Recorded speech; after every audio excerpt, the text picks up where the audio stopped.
We spend each day absorbing whatever society and social media wants to feed us. We spend our days staring at a screen thinking that we are together. We become brave keyboard warriors, performative in our support of each other, all the while building walls around our hearts and minds, firewalls to prevent viruses, walls to keep unwanted people out, walls to keep our humanity from escaping. We wear metaphorical masks to hide our truest selves. We wear literal masks to shield us from the frightening, volatile world. We have spent so much time in this self-imposed isolation that we have become numb to each other. Baby Yoda is light. Numb to life. E. coli? No, thank you. Even to the things that should terrify us into action. Oh, Australia's on fire? That's unfortunate. People's pain becomes a trend. No, not Kobe. We remain unmoved. Coronavirus. It'll be okay. Until it becomes too late. Wait. A pandemic? Quarantine? No, this is not happening. U.S. coronavirus death toll tops 200,000. Clock in New York counts down the time remaining to avert climate disaster. Ex-cop cleared in Breonna Taylor death indicted for No. Stop. March 2020 was the first March without a school shooting in the U.S. since 2002. Multiple detained women say their reproductive organs were removed unnecessarily. Newly released recordings reveal President knew the devastation coronavirus would come as early as February. Thousands more migrant children may have been separated at border than previously reported. Peaceful protesters, tear gas, Zombie clear storms way are for rising church President today has photo thanks to mounted an climate change. unprecedented attack on legal immigration. Pentagon reportedly America spent will be worse for $1 it. billion meant for coronavirus on body armor President and jet defends engines. Kenosha shooting Innocent suspect. black man jogging, wrongfully In arrested act by of San heresy, Antonio police. NRA's Antarctic ice former melt may number bring 8 2 feet of calls sea for level gun rise, control. even if Paris climate goals are met. We want to take action. We want to reconnect as humans. We need to take down the walls in our hearts. We need to take down the walls in our world. We must tear down the facade, and we must show the world who we are. We want, we need, we must wake up before life as we know it is gone.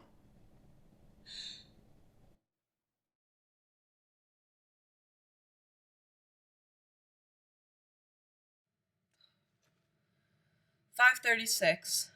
I'm awake, and it's 5:36. 5:36 in the morning. Why should I even sleep at this point?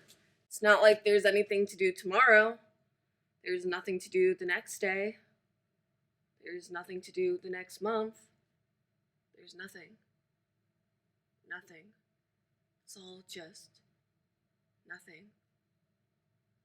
What if the world never gets better?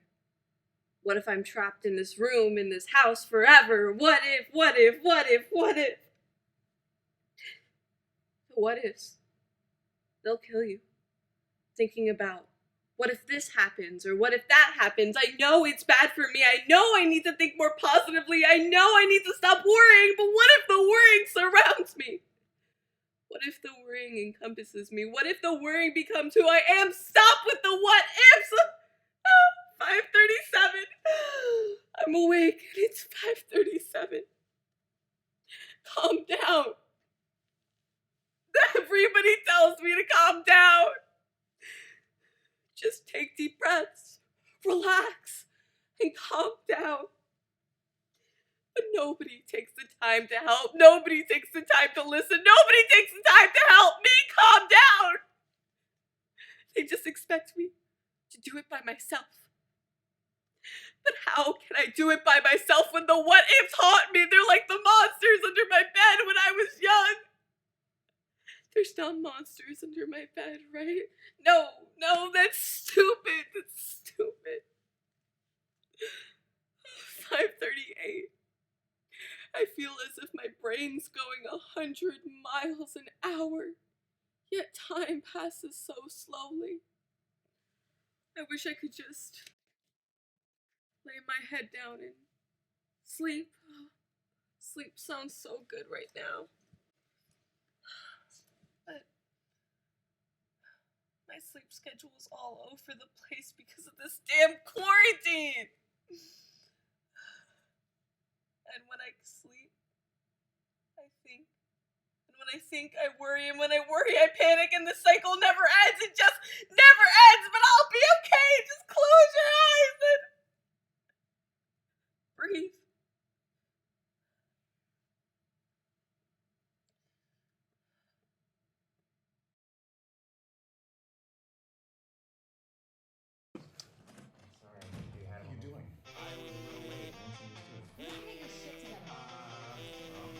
Very interesting statement coming from you. Hey, Matt, what's good? What? Didn't I tell you yesterday? I was gonna watch my show today. No, yeah. I'm on like season 4, episode like 20 something. Shit's getting crazy. It sounds like you're all having fun. So yeah, I think what's gonna happen next, I think Joe is gonna find out that she... Wait, what? When? Now? Nah, I'm good. What do you mean? I'm alright, man. You're concerned? Dude, I'm literally fine. Oh, so I'm lazy now, huh? So you're telling me that you called me just to tell me how concerned you are, and then tell me that I'm a lazy bum? Nice, man. Really nice. Yeah, you know that's what you meant. Well, fine then. God. But listen, man. Matt, listen. I want to come over. I really do. It's just that I feel safer staying home rather than going to your house with you and everyone while having to wear my mask and distance from everyone. Hell, you're probably not even wearing your mask. Who cares? Who cares? Oh, okay, nope. Screw it. Whatever. I'm perfectly fine right here. I don't need to break the rules just to experience human interaction again. Besides, I'm doing my part. Just not being there is a good thing. Okay. Quarantine obviously sucks. I can't really go outside anywhere besides getting my groceries. Gotta wear a mask. I can't really see anyone, yada, yada, yada, but silver linings of it all. I mean, I could probably go on Snapchat right now and see them all partying it up without wearing their masks, like everything is back to normal. What they're not choosing to realize is that there's still a pandemic because of people being like this. Like, ever heard of Zoom, people? The quarantine? Or even better, wearing your fucking masks?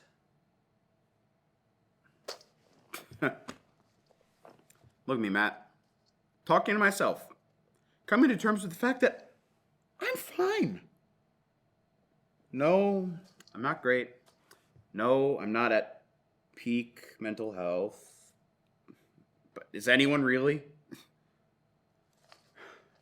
But I'm enjoying this time to myself. For the moment. I mean, whatever it takes to not get infected. And you know what? I'm enjoying this time that I have. I mean, when did I ever get the chance to watch like 4 seasons of an entire show in like a few days? Never. Fuck, I need new friends. God damn. Again? Okay. What do you want? Oh shit. I am so sorry. I thought you were someone else.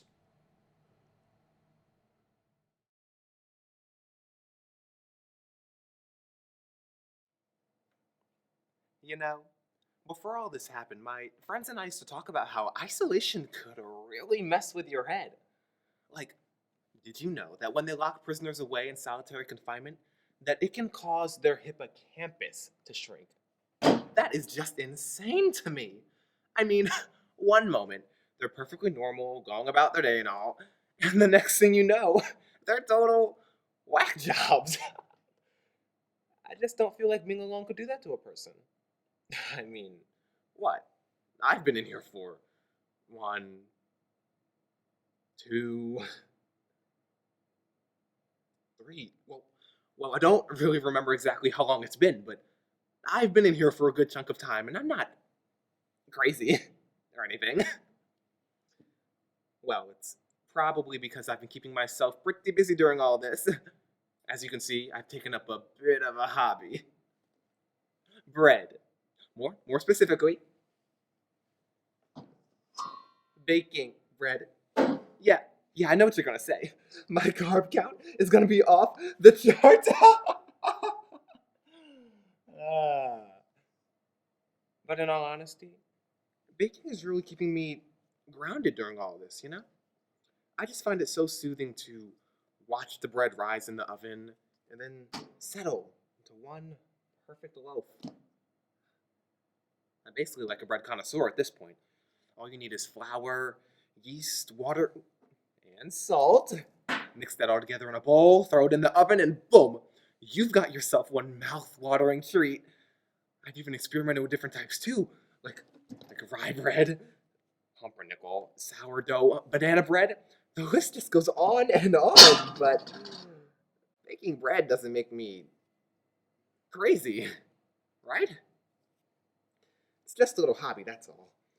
Something to keep me busy while I'm trapped. I mean, it's not my fault that I'm stuck in here, right? No. You see that?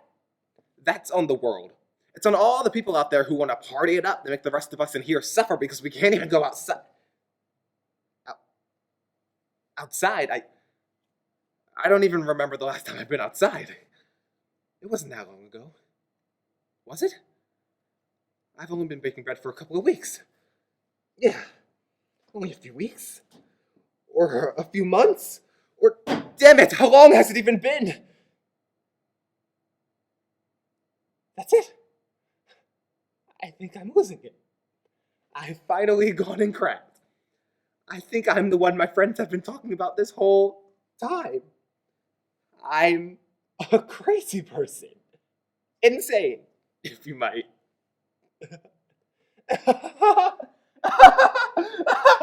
You see, that's funny, right? You see, that's funny because the guy who sits here and makes bread has gone and gotten all moldy in the head. Moldy. Get it? Get it because bread gets moldy. And I would know because all I've done this whole time is make fucking bread.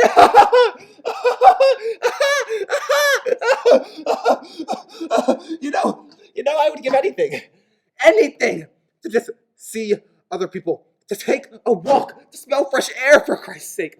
Anything to not make another stupid loaf of bread.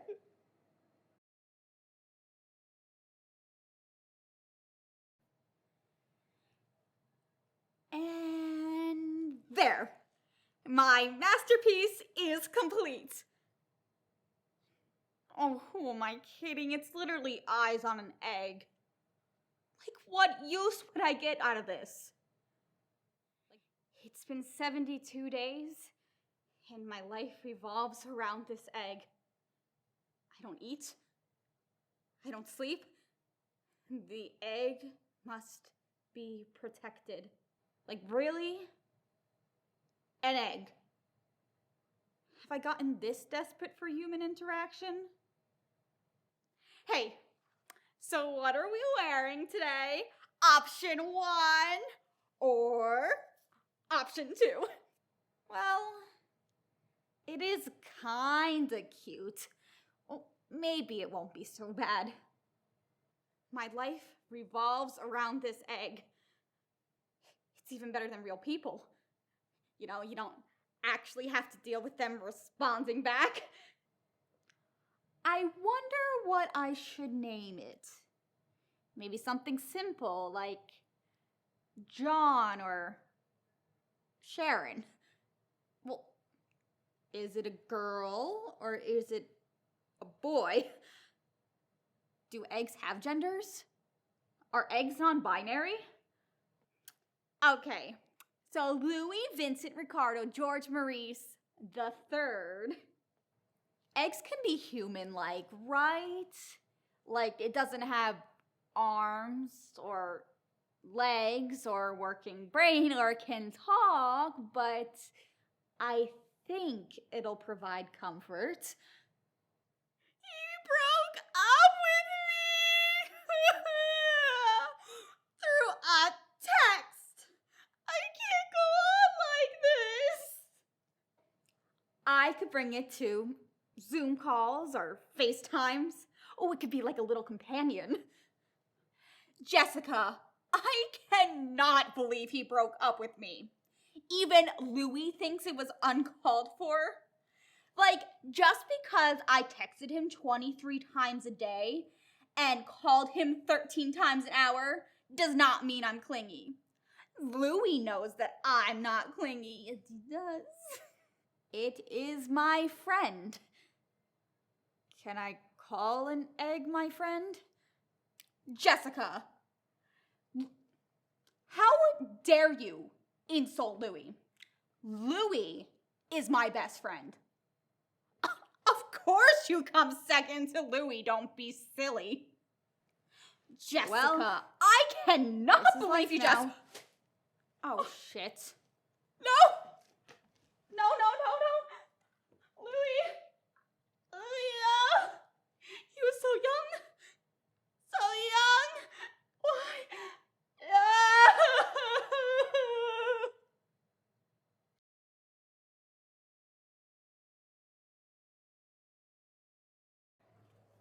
It's been almost a month back at school now. I think this has been even harder than quarantine. At least then I had my family around, but now it's just me in this tiny dorm room. I suppose I could leave my room, go out and see people, but what I miss the most is touch. I ran into my friend the other day, and it's a little bit sad how much I liked the small talk. I wish I could have hugged her, though. And when I left to go back to school, I couldn't hug any of my friends. It felt weird. It wasn't a proper goodbye.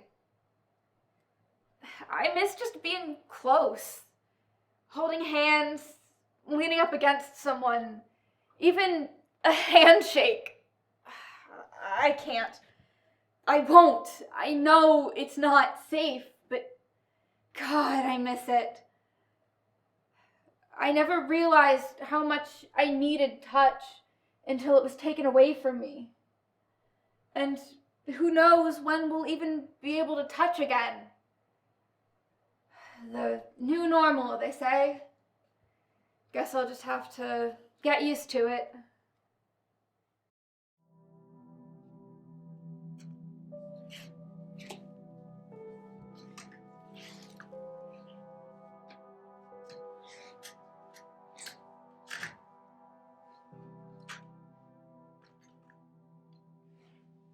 It's so good to see you again. Yeah.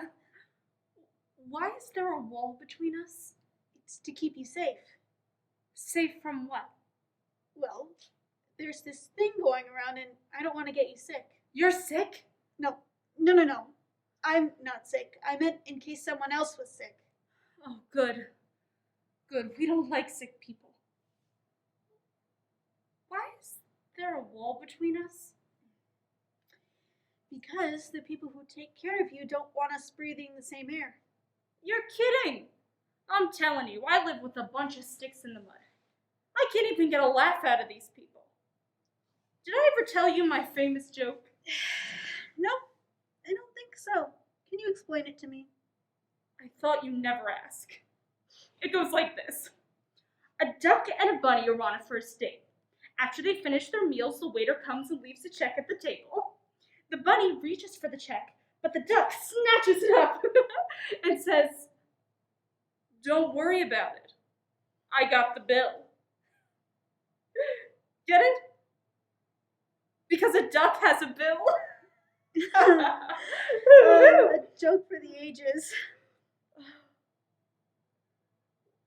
Why is there a wall between us? Because this is the only way I can see you. Well, we have to be grateful for even the smallest things in life.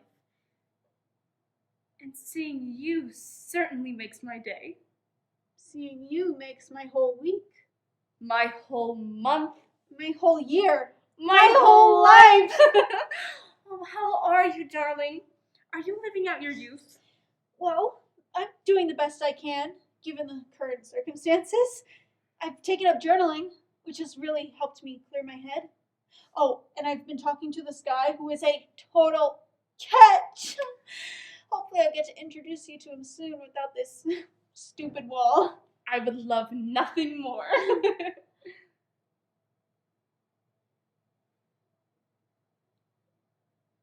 Why is there a wall between us? Well, Grandma, you see- Grandma? Who are you calling Grandma? My child is way too young to have her own. Hey, it's okay. You know, you are the spitting image of my daughter. My sweet, sweet daughter. But I was clearly mistaken. It's an honest mistake Oh, because I wish my daughter would come visit me. I'm so lonely without her. Trust me, she wishes she could. Enough of this and this stupid wall. I'm going back to my room.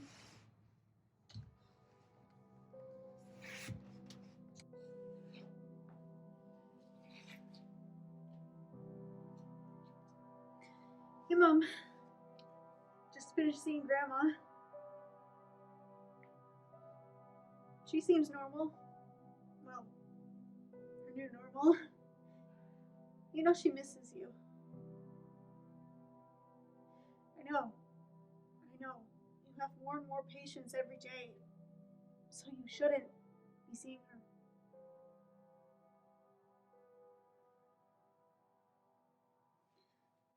Mom? I don't know how much longer I can do this. I know it's good for her to see family, but it's getting worse and worse. Every time I see her, it's like a part of me dies because I know she won't remember I was there. Except now, she doesn't even know who I am.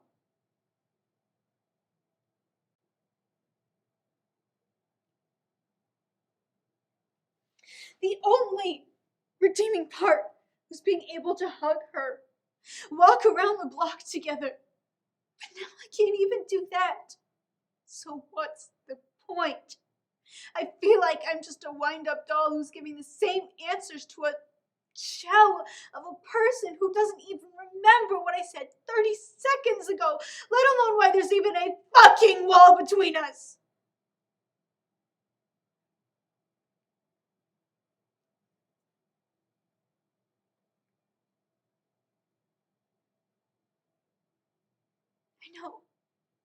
I know. I'll be there next week. Get home safe. I love you, Mom. Bye.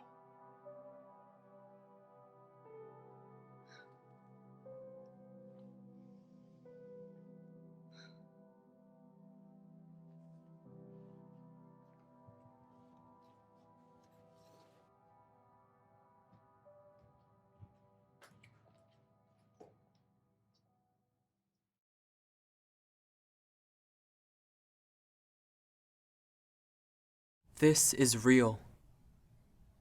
I really lost my job. I really lost my sanity. And worst of all, I really lost the people I love.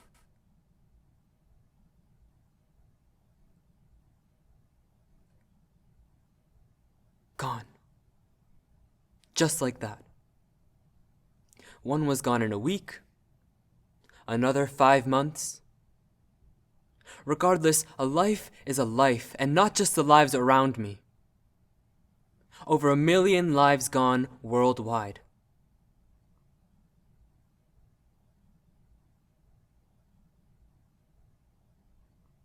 This is not a conspiracy. This is not fake news. This is not political. This is not a hoax.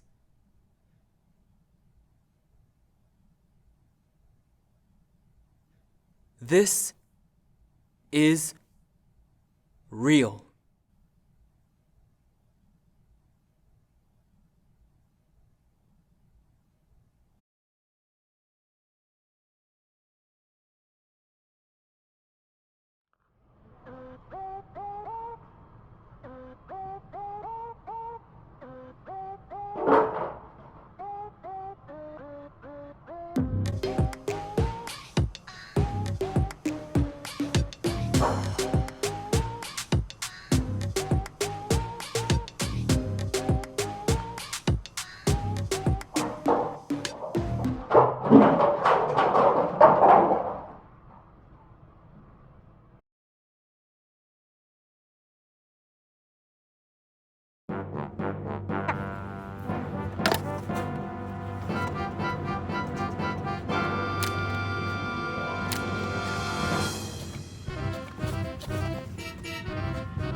I heard a thing about a thing. That's terrible. It's true. Conspiracy. Fake news. I heard a thing about a thing. Fires. Floods? Earthquakes? Droughts. I heard a thing about a thing. Hunger. Violence. Death. Extinction.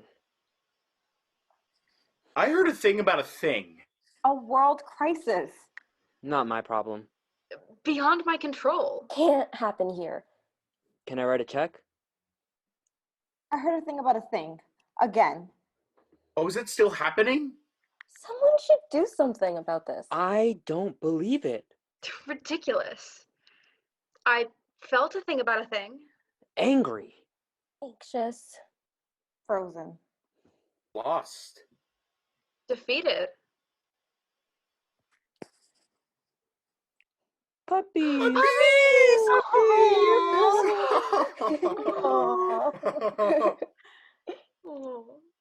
Hello? Guys? Guys? Hello? Can you hear me?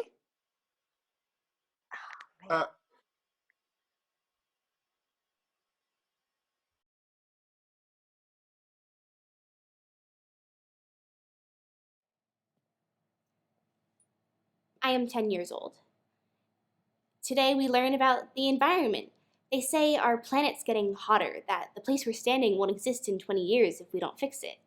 But don't worry, the adults will fix it. And the conversation ended. I am 13 years old.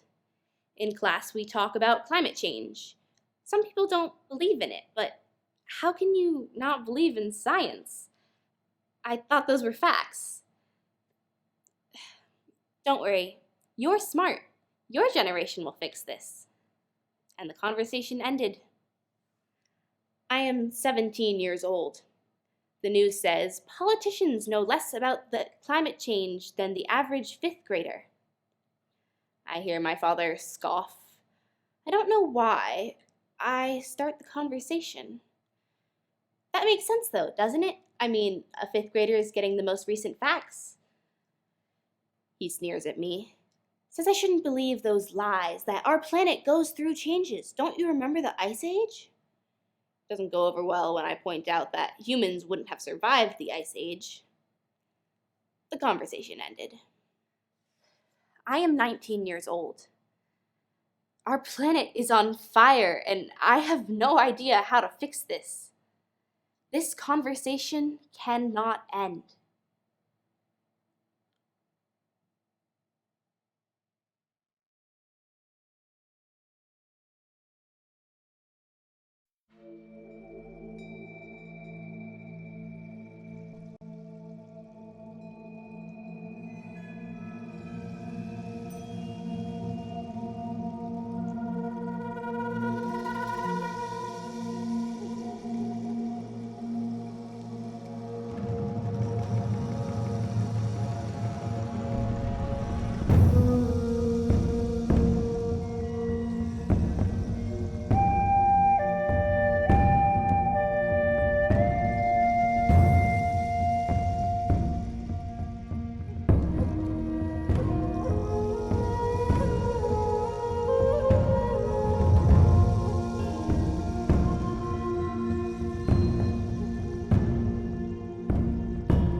It wasn't always this way.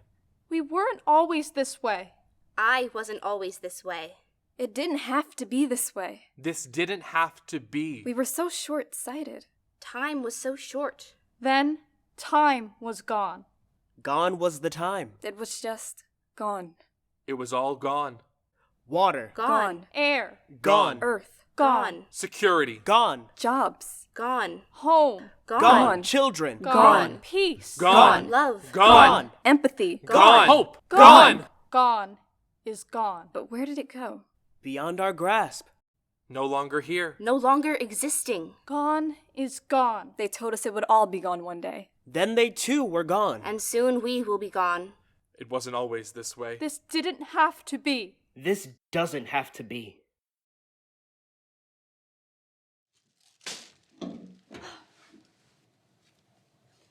It's always something. I tried to help. Really, I did. I needed to help. I bought the t-shirts, the buttons, the bumper stickers, the bobbleheads. Endangered, they said. If I didn't pledge within the next 10 minutes, it would be the end. It was ego, I suppose. Needed to feel needed, wanting to help. Did you know they don't let you keep the polar bear no matter how much you donate? I even offered to pay for shipping. If it's not one, it's the other. You can't just save it all. I've watched those shows. I've listened to the top podcasts. I've signed all the petitions, and I've been to all the rallies for all the good causes. Once you're on one list, you're on them all. I was so overwhelmed. I was so nervous that I couldn't breathe. It's also exhausting. Saving the world is hard. My therapist told me that I needed to find something to love. For support, to reduce my stress. So I bought a plant. Plants clean the air, you know? Kill two birds with one stone. I love that plant.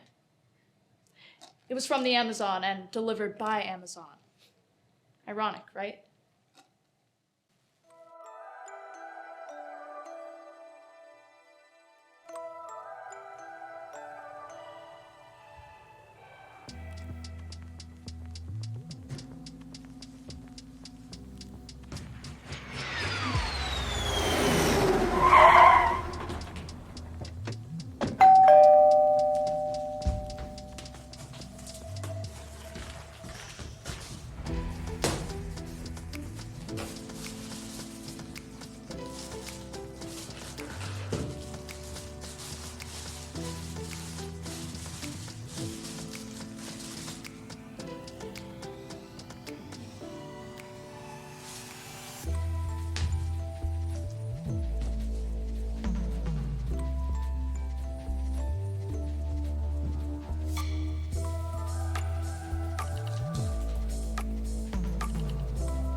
You know,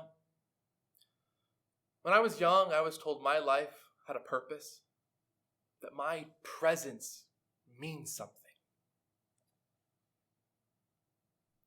But lately, it just seems like nobody cares. All I do is go around hopelessly confused, not sure where I'm supposed to go or what I'm supposed to do. All I wanted was a purpose. You know, and I used to have a purpose. I kept myself busy. All I did was work, and to some, that sounds mundane, repetitive, boring, but that's what gave me life. I had a job to do. I felt wanted. But then it just got snatched right out from under me before I even had time to process it all. One thing after another, gone. First it was my job, then it was my home, my space, the place that was mine and nobody else's, filled with memories that I got to create. Taken away from me as if it meant nothing. Even the people that I cared about more than anything in the world just...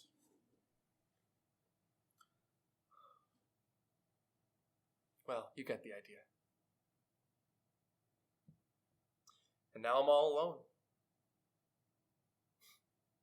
You know, it's funny. I used to feel like I was flying. But now I'm just falling. And now all I do is sit around and figure out where I went wrong. But I couldn't have done anything wrong, right? I mean, I know I didn't do anything wrong. How could I have done anything wrong if they needed me? This could be a good thing, though, right? Right? I mean, things always work out in the end. Oh, who am I kidding? That is such a joke. Now I have more time to figure out what to do with the rest of my life. You know, I was always afraid of the future.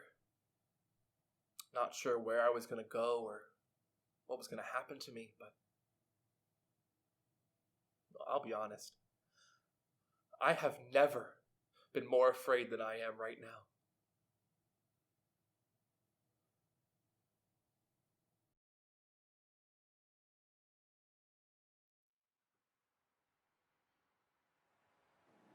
There once was a place, a beautiful place.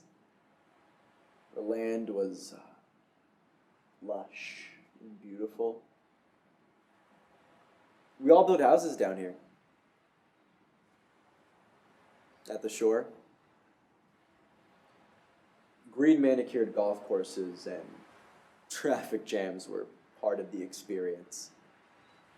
Families would spend all day outside catching the sun to ward off the winter blues. Sandcastles, Ferris wheels, and boardwalks. It was beautiful. Gentle, clear waves lapping the shore. Fishermen selling their catch of the day, oysters the size of your hand. Seagulls sailing overhead, watching for the dropped French fry. Life was good here. And the water turned murky. Yeah, and garbage started washing up. The garbage from the barges and ships, our garbage, coming back at us in full force.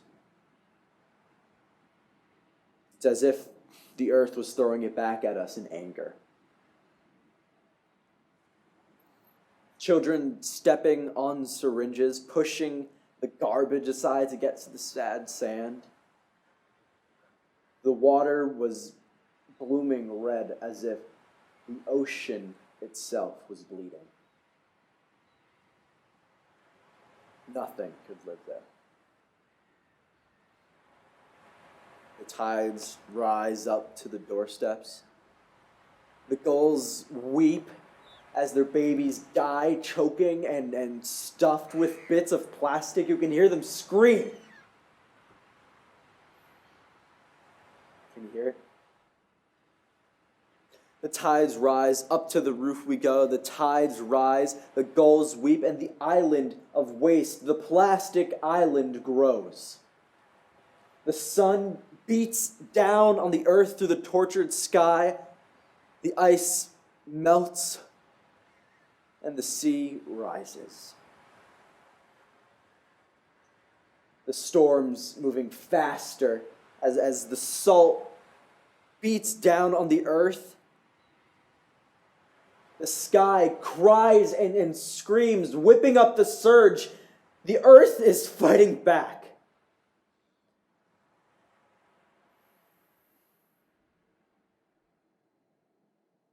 It used to be beautiful here.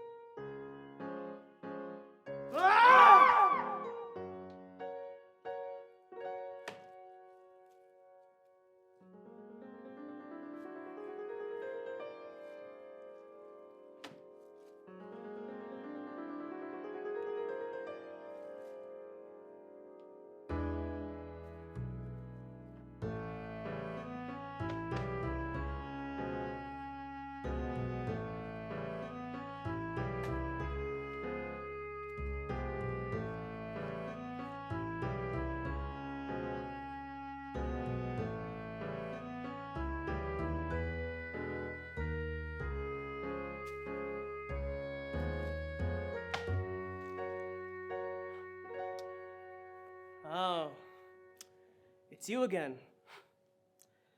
You know, you've gotten really good at that. Staring at me, not doing anything. You should really win a prize for that. I bet you think that what you're doing is groundbreaking.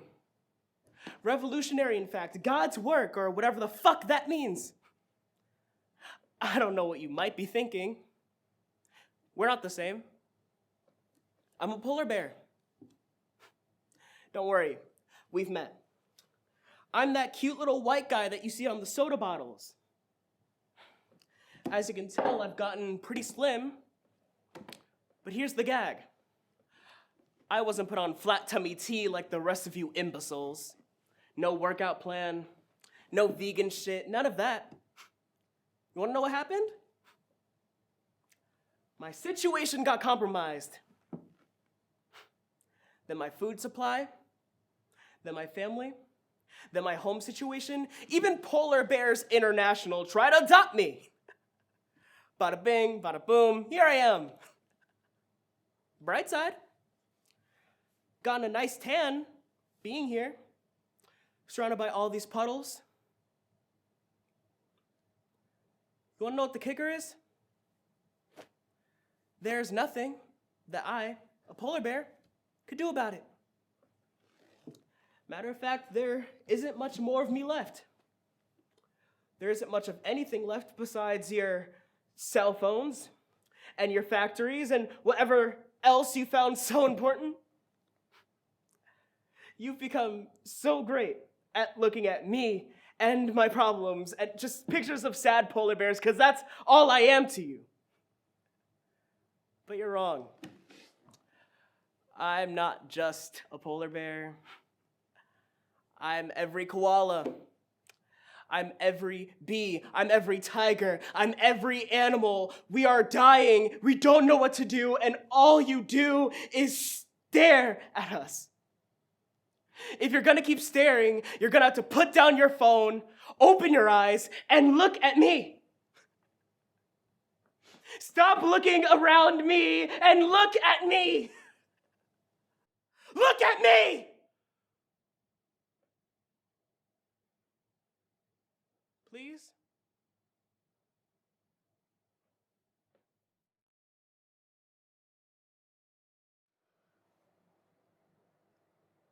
I can't help but cry. though my tears always freeze. My colony and I fear life without a breeze. I never know which day will be my last, so I want to leave behind a courageous track. The humans may try to tear us down, but their negligence won't ever make us frown. One day, they'll wake up. I won't ever have to call. They'll care for us, for we shall never fall. Oh, humans, I do believe. You aren't evil. You just can't see. I'll be here until my iceberg can't stand. I'm holding on as long as I possibly can.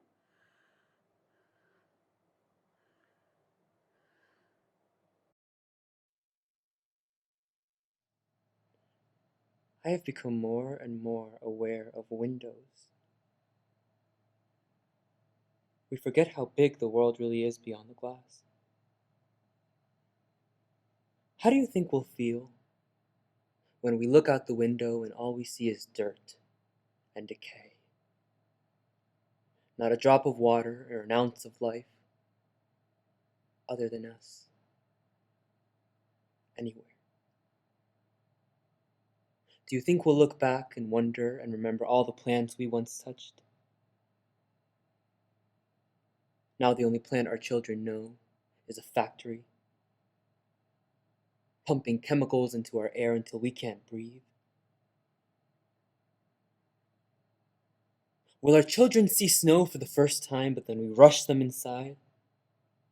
Because that snow is the smoke and ash from factories?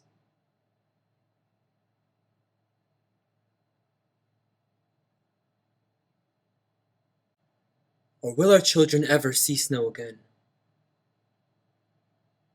Do you think we will see more light from our phones and TVs and computers than from the sun?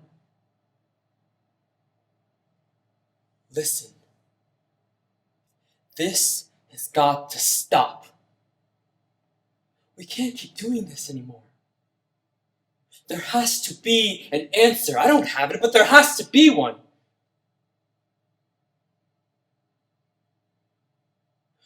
Perhaps our children will figure it out. Of course, that's what our parents said. And theirs before them. And theirs before them. How long will we wait for someone to save us? I know, but what can I do? I'm just one. No one, really. What can we do? That's the question now, isn't it? To be or not to be. Same thing. Exactly. It's time.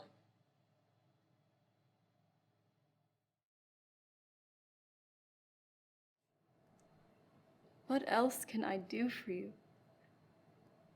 How else can I keep you safe?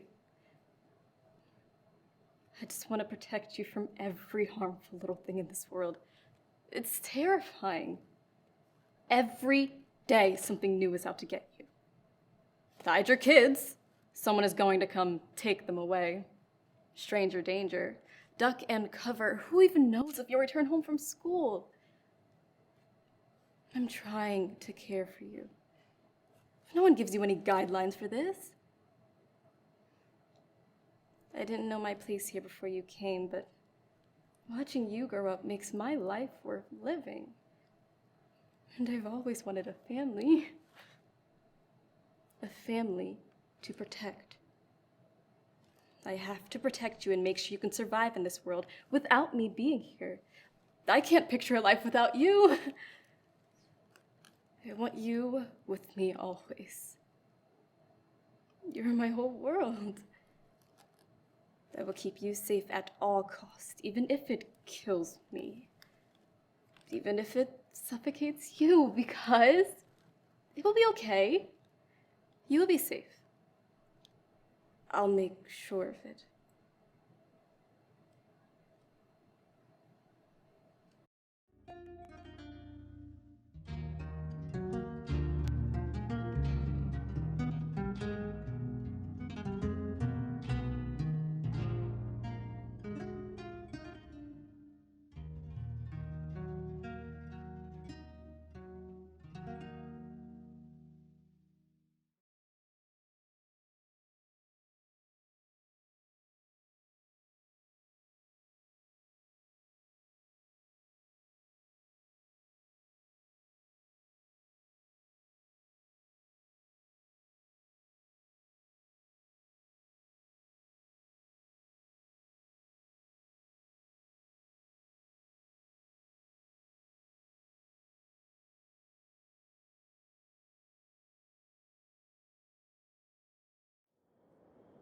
You have 1 minute remaining.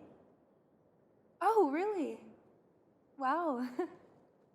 And you can do all that? Wow. You're living your life over there, huh? Yeah. Yeah, I tried again. I want to be in America so bad. I want to stay, but they keep turning me down. I'm keeping the faith. I am. I'm keeping the faith. This is my 3rd time submitting an entry because last year I lost my confirmation number. That confirmation number is the key. It opens up the doors to life and leads you to the American dream. Without it, there's no way to see the future. It's the only way for you to see if you've been selected to move on in the process. And you only get 1 shot every year. You know, I told myself, if I didn't get through this time, I'm not trying again. They say it's the land of the free, it's a democracy, and people are there to protect you. That's what a country is. And I am more than happy to give up my rights back home and become a citizen in America. I'm trying again because my daughter and I deserve a better life and better opportunities. We don't have the support or family in my country. And I'm willing to start a new life, a better life. I'm fighting hard. And I'm keeping the faith for the both of us.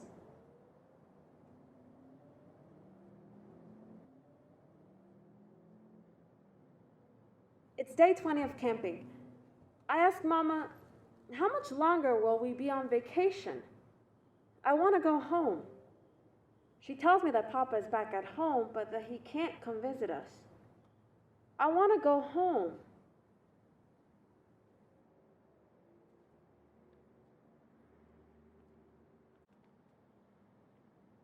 Hey, what are you doing? I'm getting my ball. But the flower. What about it? Just a flower. It's not just a flower, it's a pretty yellow flower. It's just a dandelion. It's not like it's a flower anyway. My mom told me it's a weed. Why is your shirt so big? My mama says I'll grow into it. And it's not a weed, it's a flower. Why don't you just get one that fits? There's a store over there. They have clothes you can buy. But we're camping. You don't go to the store when you're camping. Why not? It's right there. I don't have any money. My parents have it. You don't have an allowance? No. Really? That stinks. Want to kick the ball?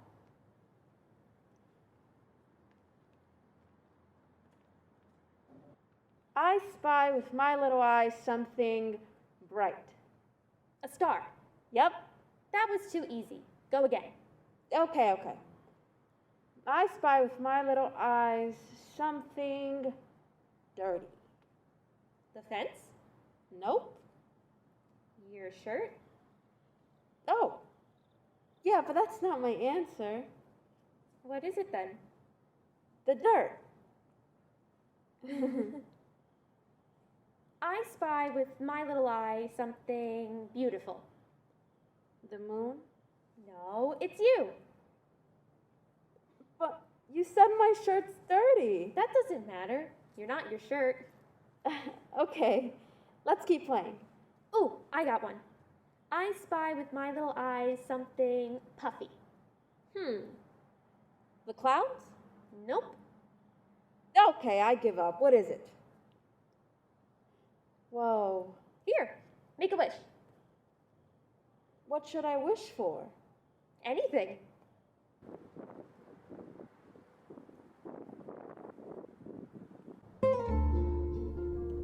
Day 35 and I have a best friend. Not all of my other friends are so happy to be on vacation, but I tell them that vacations never last.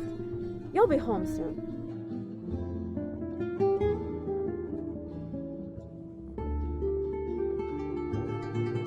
She's good at soccer and makes funny jokes. She says she's on vacation with her mama. I wish I could go on vacation like that.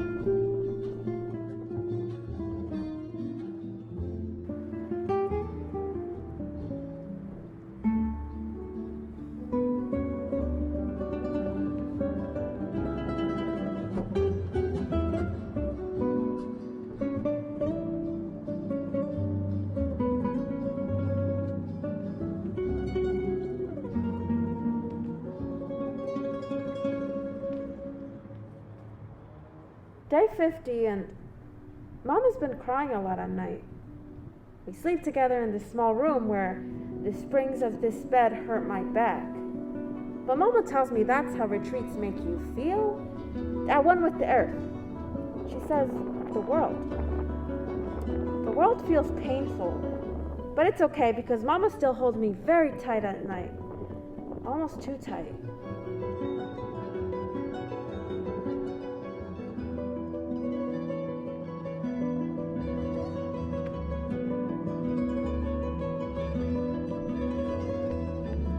Papa used to hold me tight too.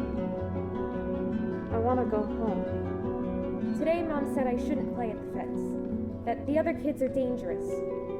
They seem nice, though. I'll be extra careful, just in case.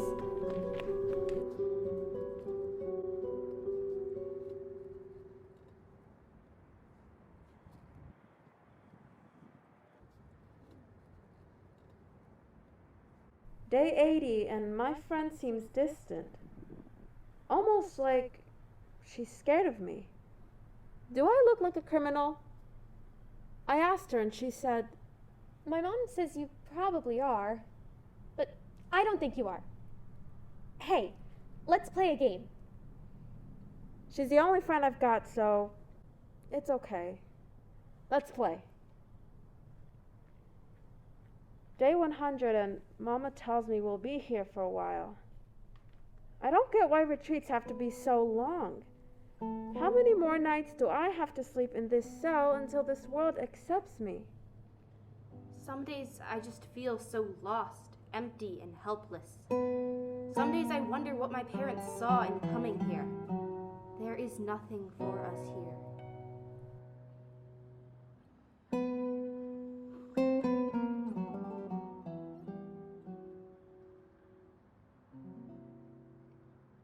Today there were big wooden slats covering the fence. We can't play soccer together anymore.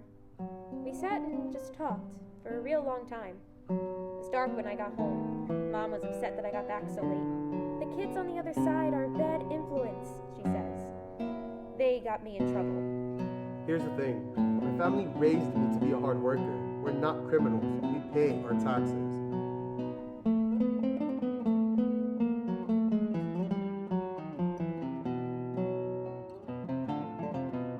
Day 150, and I haven't gotten any food for 2 days. Mama says the retreat leaders have run out of food, but there's something going on. She doesn't want to tell me what's wrong, but that I should be grateful because we don't have to pay bills with $5 each day. Dad lost his job today. He said it was stolen. He says now we can't go out to eat at my favorite buffet every weekend. The other side took that away from me. My cousin was able to leave. He was in a tent city. But the horror stories, how they were all being kept in one tiny, tiny room. Everyone's crowded, 1,500 to a room for less than a fifth of that. All moms and kids and babies. No one could sleep, and they were lucky to even eat once a day. I had no idea this was happening. Day 200, and I keep seeing people leave. I want to think they're going home, but I'm not sure about that anymore. Mama tells me that if everything goes right, we'll make another vacation stop. This time it's somewhere magical, a place with big buildings and big houses, and where we can be treated better than here and at home. My mom is an immigrant. She doesn't understand why people don't just do things legally, the right way. If you want to be an American so bad, act like it. Dad says the people on the other side keep coming over. They're taking what we deserve. He must not mean my friend, though. She's one of the good ones. Or is she not? My ex came to the U.S. when he was 17. I was very by the books of what immigrants go through. I still am. Nothing has changed. Build that wall and get them out. I was deported after living in America legally for over 50 years. I don't know anyone in my country. It's been a nightmare. I sat there hoping the plane would crash. America is my home. This is no way to live. I just want to go to college, study medicine, and save lives. Is that too much to ask? Lawyers take my money, scam me over and over and over. I have done all I can. The system has failed me. I've been in prison for 25 years. I have committed no crime. It can get hard not having papers. I'm 13 and this immigration stuff affects me every day. I was deported alongside my mother and sister 5 years ago. My life has never been the same.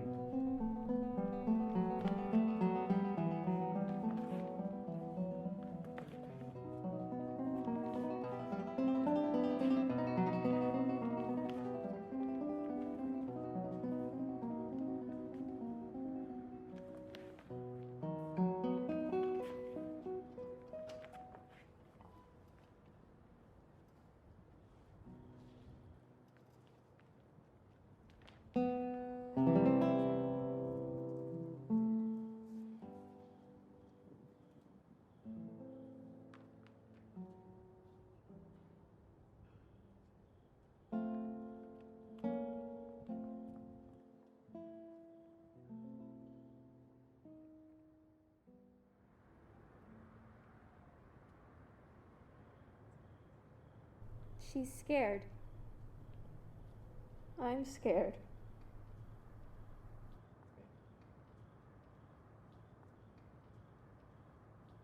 We're all scared.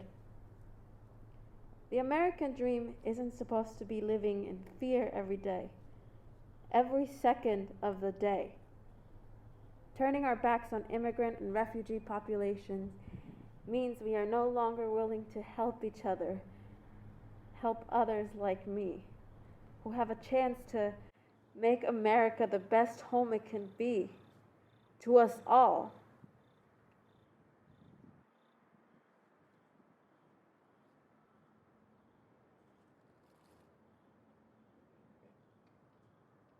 Please continue to fight.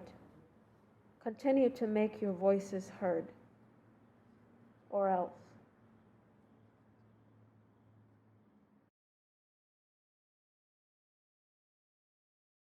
We will build a great wall along the southern border. On day one, we will begin working on an impenetrable, physical, tall, powerful, beautiful southern border wall. Are you ready?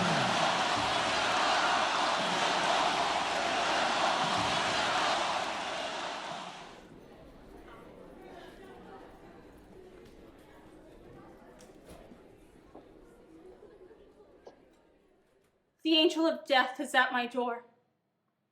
His shoulders are raised and his gaze is still. He now holds our lives in his grasp. Who gave him this power? Did we? Wasn't he one of us? Now he stands in the doorway of my classroom, deciding who is worthy and who is not. As he approaches us, we shake in fear of his presence as he glides across the tile floor. Aren't we innocent? Why are we being taken from this world? He's now looking across the room, deciding. He then raises his arm and releases his power onto a pure soul. Gone. They are now gone. The only sound is of heavy breathing and footsteps. We're all pawns in a game of chess, experiments on protocols, just another number. He leaves, but not without offering us trauma for the ones we lost. Who will answer these questions?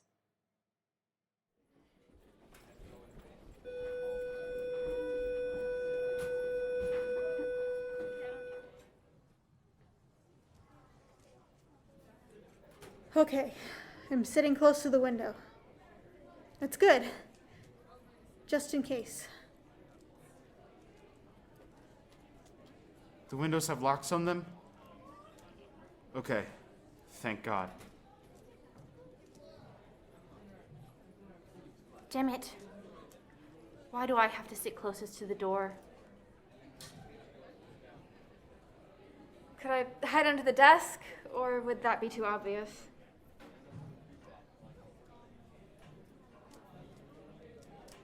Is today the day?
I'm terrified of large crowds. It's not the interaction that scares me, it's the easy targets. It's kind of fucked up that I have to be scared of that. That we live in a world where this is normal. You know, I used to be friends with some of them. Then I opened up my phone and saw a plan to shoot up our school. Every day I'm terrified in class. Is this the day he breaks down the door and comes for us all? Another one of my friends just made threats. He was allowed back into school. I remember the day he came back, mapping out how I would escape each class. This one's small, it's not worth it to come here. Lunch is big, I'll have to sit near the emergency exit. If I'm faster than the rest of my class, maybe he'll get them instead. That one's fucked up. It's true, though. My faith in the world is gone.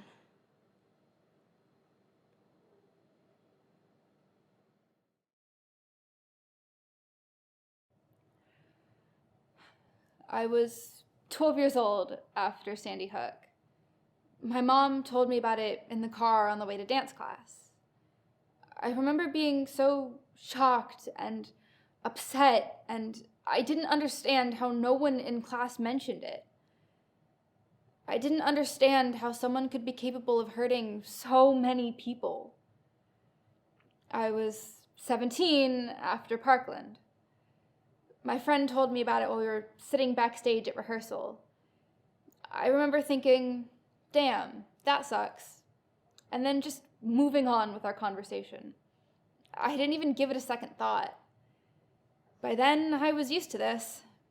This had become our normal. We used to joke about what would happen when our school would get shot up.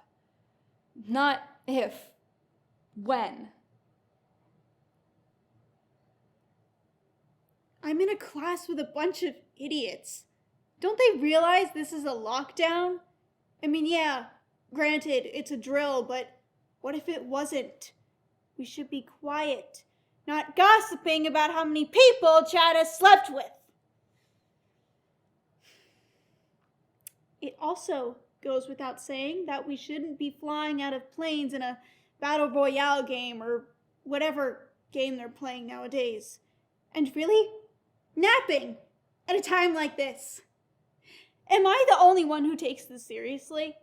Am I the only one who thinks, what if this isn't a drill every time we have one? Am I being too paranoid? I know. We live in a small town where no one does anything and nothing ever happens. So why would anything happen today or any other day? That's what my parents always say. But what if today's that day? Maybe I'm an idiot too.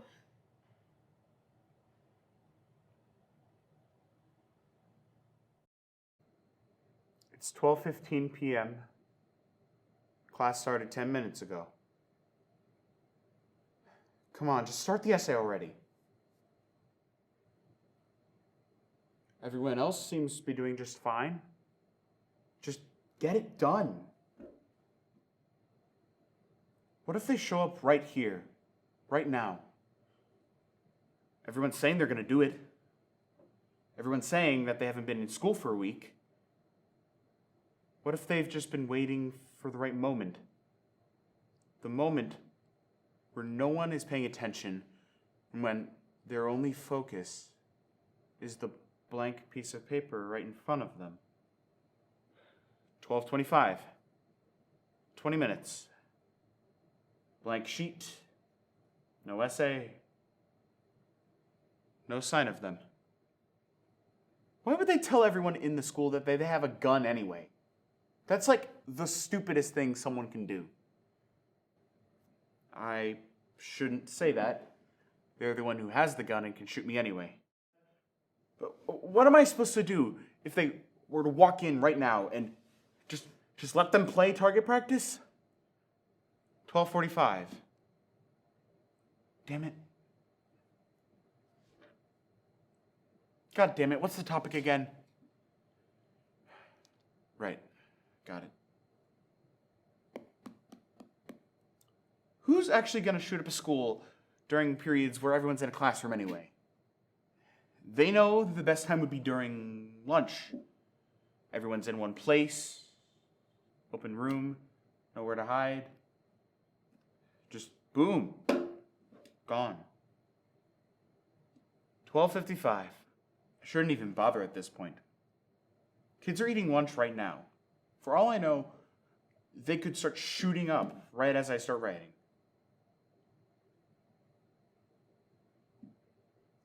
Why do we even have these drills anyway? Why do we need to have these drills? I fucking hate people.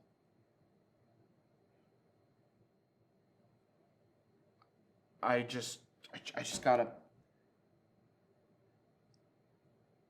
Oh shit. They're here. Attention, this is an active shooter lockdown. This is an active shooter lockdown.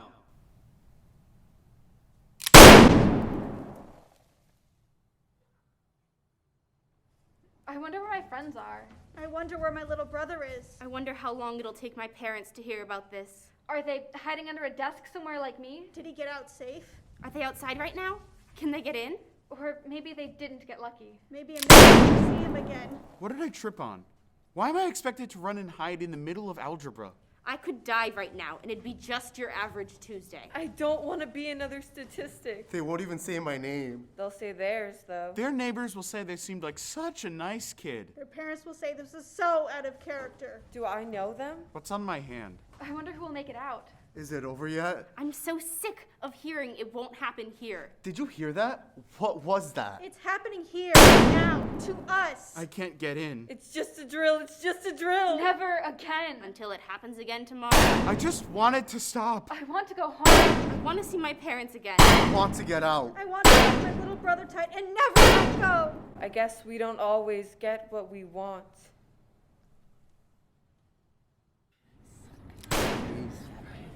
Stop. Stop. Stop! God, please tell me this isn't the way I die. What was that? Tall head. Just come down. Breathe.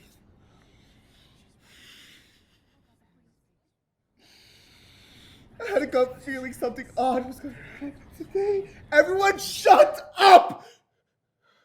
Aren't you scared? I'm scared, nervous, and I just want to go home.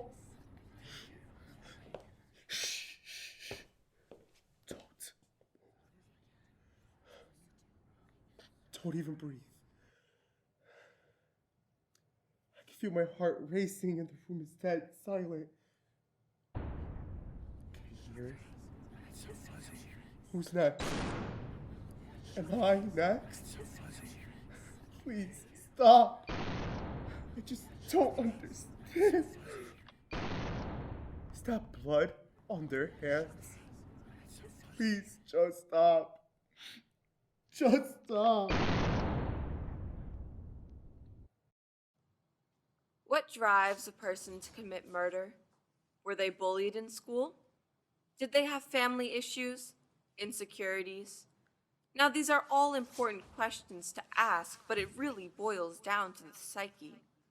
Emotions swirling around, feeling as if you are caught in a tornado of thoughts.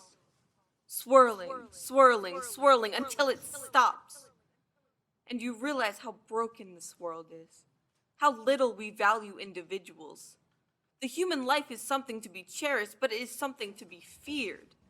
Are human beings innately good or destructive? Some minds twist, rage, grow. Which one will slip through the cracks?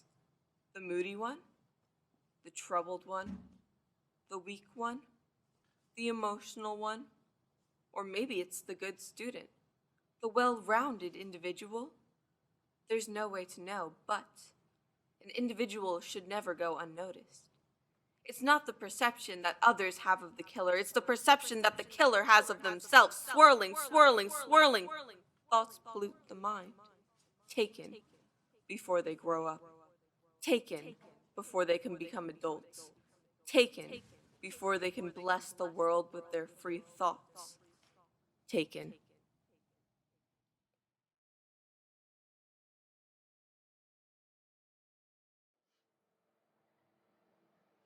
I am just a professor. I have so much to do. Who is the aggressor? I could not tell you. I am just a coach. I did not learn how to shoot. What to do on an approach? Use my own sword of pursuit. I am just an educator. I am taught to demonstrate. When there is danger, I am told to insulate. I am just a scholar. I cannot be given the shield. Where do they place their dollar? On the sword that is poorly concealed. I am just a teacher. Why should I play defense? If I need a new feature, I just gain another expense. I am just a professor. I inspire free thought, but it's hard to keep focus as we hear ringing shots. There is now a new feature we all must obtain. I have to stay strong when all I see is pain. I'm just a coach. I search for potential and determination, but the fear installed in me is the greatest sensation. I make them run laps, and they all jump rope. Now I must help them cope. I am just a scholar. I've never held a gun, but I must protect my students before the deed is done. I must make sure that all the windows are all locked. I huddle my children right before the gun gets cocked. I am just a teacher who slaves day and night, but grading the papers isn't the most frightening sight. In my dreams, I hear a faint cry. It's one of my students right before they die.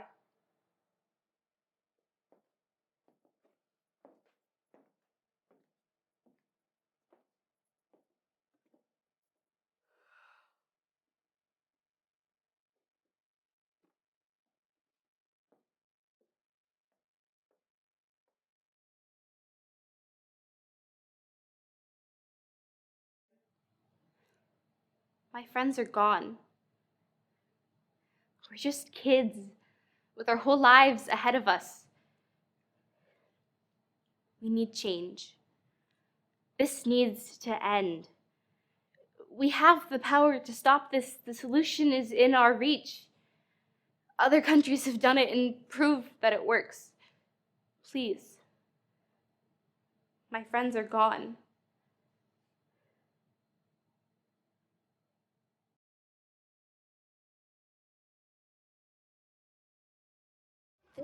This just in, a police-involved shooting. Chart 27, we have a suspicious vehicle. Chart 27, This just in, a driver's police-involved license. shooting. An ICE physician has been performing hysterectomy. This just in, the alleged shooter was a good. This just in, the alleged shooter was a good man. This just in, a polar bear. This just in, all hope can't be gone.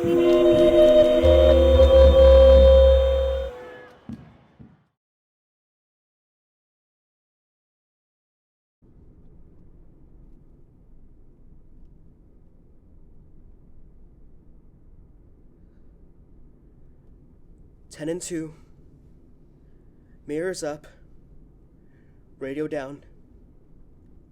Speed limit memorization. Streetlight awareness. Poised and expectant of each and every pedestrian, even if they're in disguise. God, let's just try to make it home today.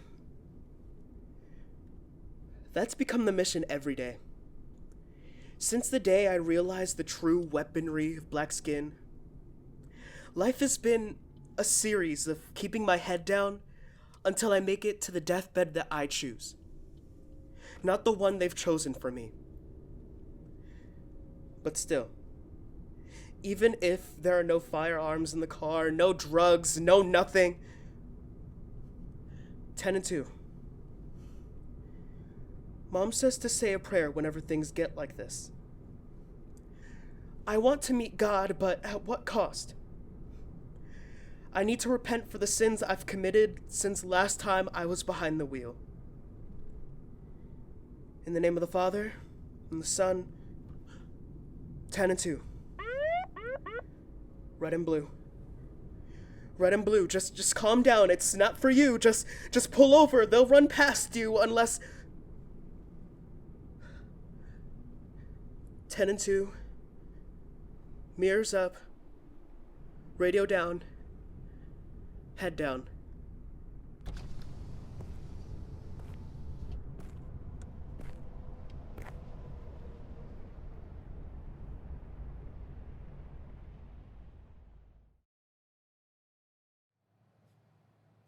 I was born and raised on American land. A land taken from the Native American man. A land I call my home, but in truth is not my own. That home still remains unknown. But history has shown that I was stolen and sold. Sold to make the fat man a prophet that earned him his weight in gold. I've been shipped, whipped, moved from place to place, only to be called one big disgrace to the human race. I was born and raised on American land. A land taken from the Native American man. My story is one of loss and pain, but also one of strength and resilience. I am a son, a brother, a cousin, a classmate, a best friend. I aspire to be an entertainer, an educator, a husband.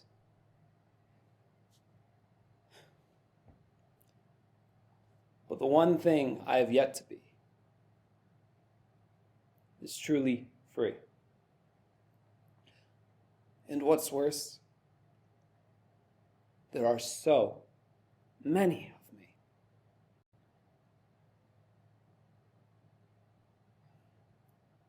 I was born and raised on American land. a land taken from the Native American man. A land I call my home, but in truth is not my own. That home still remains unknown.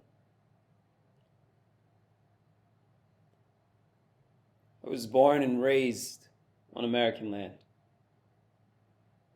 and I am a Black American man. So, you're probably wondering why I gathered you all here today. No, not really. We literally meet up every Wednesday to complain about something. Okay, that's true, but... Well, I have something to complain about today. Yeah, well, so do I. Oh, you guys aren't ready. I've had worse my week. turn. Been waiting for All you. right. So I didn't want us just to air out our grievances It's today. supposed to be my turn to vent today. Oh, wait it out, buddy. I have something to say. Same. I am so tired of not being able to wear what I want or how I want. Or else I get called all sorts of names and attention that nobody wants. Okay, how about how I prefer to be a little bit more casual with my hair and makeup, and somebody always has to be like, "Oh, sweetie, you look tired." Damned if we do, damned if we don't. Okay, someone saying you look tired honestly doesn't seem like the worst thing. It's not exactly flattering. Have you ever been harassed at work because somebody just has to look at your body or told you to bring that foreign ass over because you seem to look exotic? People love to ask where I'm from, what I am, why is my hair like this, why I dress like that. And that's not just innocent curiosity, is it? Not when it always feels like the real question is, how much respect should I give you? Well, I get called slurs or followed home because of people I choose to be with. Sometimes I feel like I can't even go outside with my girlfriend. I get catcalled for that or told to stay away from someone's kids. Meanwhile, there's kids just like me and Lucine and Joe terrified of embracing themselves. I mean, especially to their families. I love this, but we are so off track of what I intended right now. Well, the world is off track right now. You haven't realized that's why we're here talking to each other. This is what you think talking to each other is? Well, okay, we're all ignoring one key fact, right? We go through all the shit that we mentioned. Me, Spencer, Tori, all while being Black. You're not. He has a point, though. No, he really has a point, though. Listen, all of it. none of you understand. Do you guys get how bad we have it? For a support group, you guys really suck at making me feel supported. Oh, Gosh, I mean, how do you guys manage to take things that we all care about and turn them into this? Look, I just want everyone to understand my side of things. That's it. You're the only one who needs to be understood. Listen, we understand each other better than we think we do. But nobody wants to listen, and that's when nothing gets done. I mean, how do we expect to rise up? Ooh, I love Hamilton. Rise Oh up, my god. rise up, Furious right now? rise up. Okay, you know what? Everybody put one of your hands up. Now, put a finger down if you have ever felt like less than in this country because of something that you can't control about yourself. Why? Well, people call me an anchor baby, excusing the fact that I was born in this country when it's really not my fault. Put a finger down if you ever felt like you can't love who you love proudly. Why? Not only do I have to monitor the gender of who I love, but I have to make sure they're the right skin tone. Put a finger down if you felt unwelcome in your own body. Why? I hate that men get to stare up and down my body, but whenever I try to own my own sexuality, I'm called a slut. Put a finger down if you feel like all society tells you is that you don't belong. Why?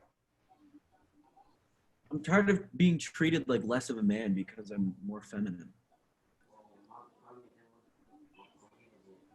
Put a finger down if you care about each person here and want them to have a better life no matter what. Why? Because we all love each other. But we still have our differences. We have a lot more in common. We learned to put up these walls, guys, and it's not right. Well, what if all of our made-up boundaries were gone? Then we'd all be taking care of one another.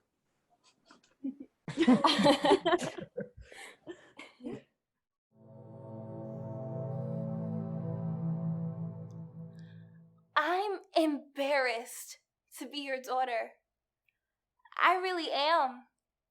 You preach to your congregation every Sunday how you're supposed to love thy neighbor and how you aren't supposed to judge people. You preach to your congregation every Sunday how all Black lives matter and how you care so much about the lives of all Black human beings. How dare you? How dare you fix your lips to say those things and then stay quiet about the injustices done to Black people every single day? Be quiet. I'm talking. And you know what I'm talking about. Yeah, you went out there and you protested, you said your little speech, you signed your little petition. That's great. Kudos to you for standing up. But you know who you were standing up for? The Black man. The Black straight man. Because that's all you and every other Black homophobic hypocrite seems to care about. There were 6 transgender women found dead in 9 days. 9 days. Why is that okay with you? But when it's a Black man, you're the first one out there on the front lines. Whether you want to fix your brain to believe it or not, your daughter, my sister, is a Black transgender woman in America. Not only is she Black, not only is she trans, but she's a woman. The most hated human being in America. The most unappreciated, the most unheard, the most unseen, the most unloved. And that hatred is not only coming from the world, but it's coming from home. It's coming from somebody who tells her that she's not going to make it into heaven, and who calls her a disappointment and disgusting. And it's coming from somebody who dead names her and misgenders her. That's you. If her own father won't stand up for her, then who will? And I know I can't change your mind if you don't want it to be changed. All I can do is try. But don't you ever fix your lips to say that all Black lives matter if everyone isn't included in that. Do you know who I am? That's not a rhetorical question. Do you know who I am? I know you know of me. I'm a worldwide phenomenon, the viral video sensation of the month, one of the many, many, many trending topics that represents the signs of the times. Well, what times are we in now? Did we ever find our way out of the Sharkeisha forest? There ain't nobody got time for that maze, the hydro kiss, hydro wire whirlwind. Funny how the most convenient way for me to check my growth is to see which Black person we're making fun of. How has this country become the paparazzi to my celebrity beyond my knowledge? I called for help and you laughed at me. You made a fool of me, turned me into a comedy sketch, a movie plot, your favorite song. How would you like it if I died on camera?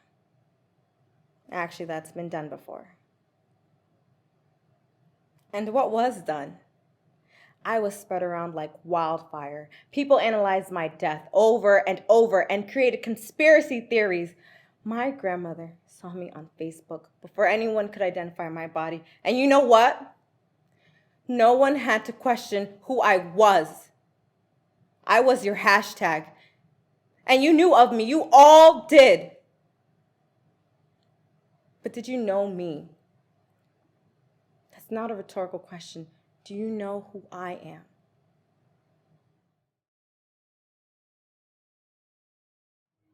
To whom it may concern.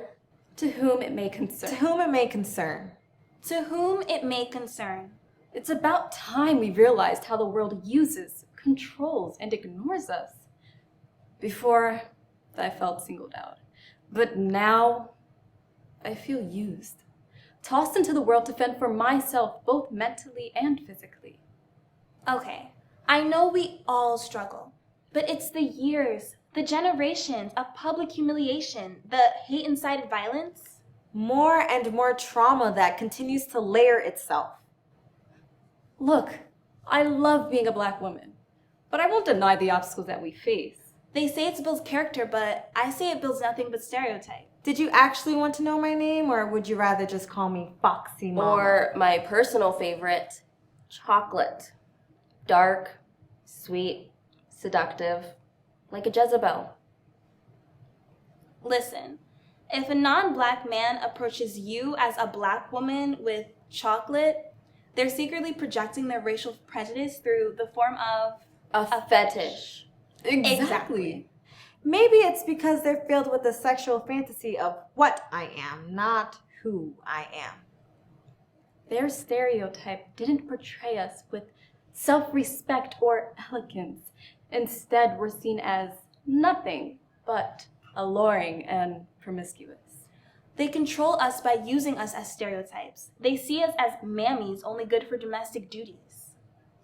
Or a sapphire, the angry black woman. Stereotypes displayed not by names, but by your actions.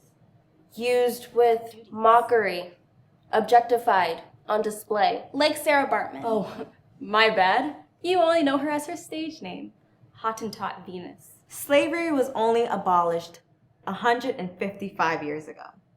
The Civil Rights Movement, only 52 years ago. And the Crown Act, passed last year in Congress, but still not ratified. And yes, hair discrimination is a thing. Teased about my hair. And yes, it does stand nice and tall.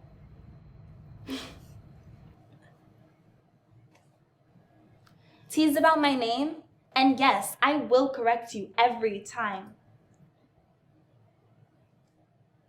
Black women experience colorism and oppression. They label us as loud, ratchet, and ghetto. But how can you judge us? We are ignored and forgotten, dehumanized and compared to animals. Why does it feel like the things you can't control, you abandon? And so we're gone. Our feelings, gone. Our recognition, gone. And our justice, gone. Strong, independent black women turned into never being weak. Don't wait until life is gone to amplify our voices. And to all the beautiful black women watching, don't ever stop loving who you are. Embrace everything about you that makes you different. A black woman is your mother and your daughter, your sister and your friend, your partner and your neighbor.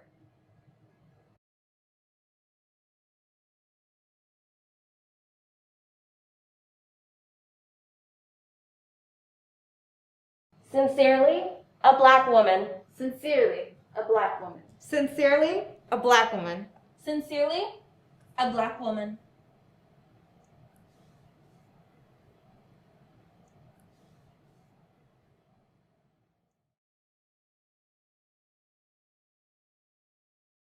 "2020 vision," they said. They weren't wrong. I mean, they might have meant it in a different way, but now everyone's vision has been cleared. Cleared to the vision of what black people have seen for generations. Can't you tell how wrong it is that we have to fight for simple human rights? Rights. Wait. Right?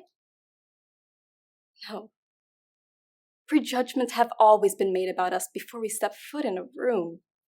I've learned more about Black history on social media than in my own school's history class. What's sad is that people hate the idea of being called a racist more than racism itself.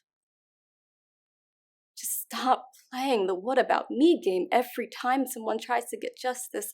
This is no longer about me, but the we that brings together humanity. Now, some ignorant minds may disagree with the Black Lives Matter movement, and I thank you. We know all lives matter as well. But I have never seen America having to come together to fight for the rights of a white life. 2020 vision, they said. They weren't wrong.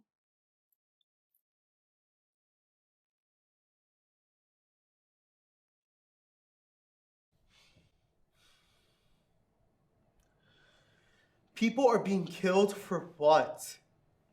More and more for what? David McCaddy. The color of their skin? Dreasian Reed. They are ordinary people. Michael Ramos. How can we sit in our couches and not do or say anything? Daniel Prude. Does anyone care? Manuel Elijah Ellis. About anyone other than themselves? Amantic Fitzgerald Bradford Jr. How can I share my voice in this? I'm so tired. Tatiana Jefferson. Innocent people die. Charles Roundtree Jr. In the hands of those sworn to protect us. Elijah McLean. Who are they protecting? Rayshard Brooks. What are they protecting? Emmett Till. They're only protecting themselves and their fellow officers. Botham Jean. They are known for betraying their character. Antoine Rose Jr. They have lost the public's trust. Aaron Bailey. Do you know what some call the blue wall of silence? Let me tell you, these officers choose to remain silent. Unborn child of Charlena Lyles. What are they protecting? Soraya Reese. Who are they protecting? Terrence Liddell Sterling. Don't they have the courage to hold themselves accountable? Deborah Danner. Don't they understand the amount of lives lost? Alfred Olongo. The amount of families that are still seeking justice? George Floyd. That there are real people behind these hashtags? Breonna Taylor. And when their 15 minutes of fame have passed, Terrence Crutcher. These families are left to live on without their children. Chad Robertson. Their daughters. Corn Gaines. Their sons. Joseph Curtis Mann. Fathers, mothers, cousins, relatives, friends, neighbors. Why? How is that acceptable? Alton Sterling. Don't you want change? Stephen Clark. These officers are still employed without any consequences. Philando Castile. How is that okay? Betty Jones. How is this still happening? Corey Lamar Jones. How can anyone be okay living in this America? Tamir Rice. Because I don't like it at all. Freddie Gray. How is one person seen differently due to the color of their skin? Jeremy McDowell. I just don't understand. Eric Garner. It aggravates me.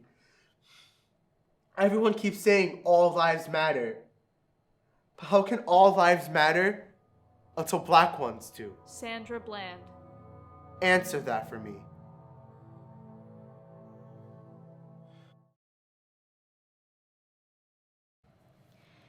It's the waiting and praying for a hand not so overworked to be lent.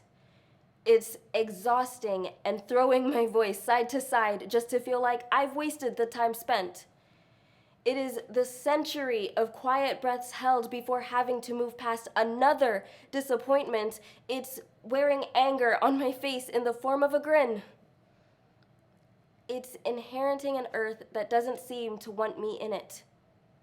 It's having no choice but to be resilient. It's news damn near every hour. I'm sorry I can't be so up to date any longer. I can't be desensitized to the bloodlust. It's the horror when teaching this to the youngest of us. It's the patience I adopted while being popularized without credit and trending without true justice for those lost to be put to rest. It's who will be left when what's next is always another death. We never stopped mourning the first 100. Now it's everyone getting woke without getting out of bed, treating hashtags like donations and making parties out of protests. It's how clear it is that when everyone matters, I'm meant to be less. It's being overlooked and spoken over consistently. It's the hate in the assumption that I need someone else to speak for me, yet I alone am left to represent a whole community. It's that I don't know if I'll ever be loved as me, for me. It's being eroticized and exoticized, but denied of just being happy.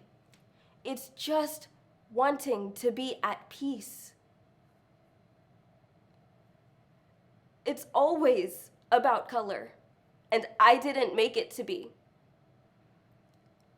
I wouldn't trade my life for another's, but I cannot make it more true that I can't breathe and I deserve to.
We need to wake up before life, as we know it, is gone.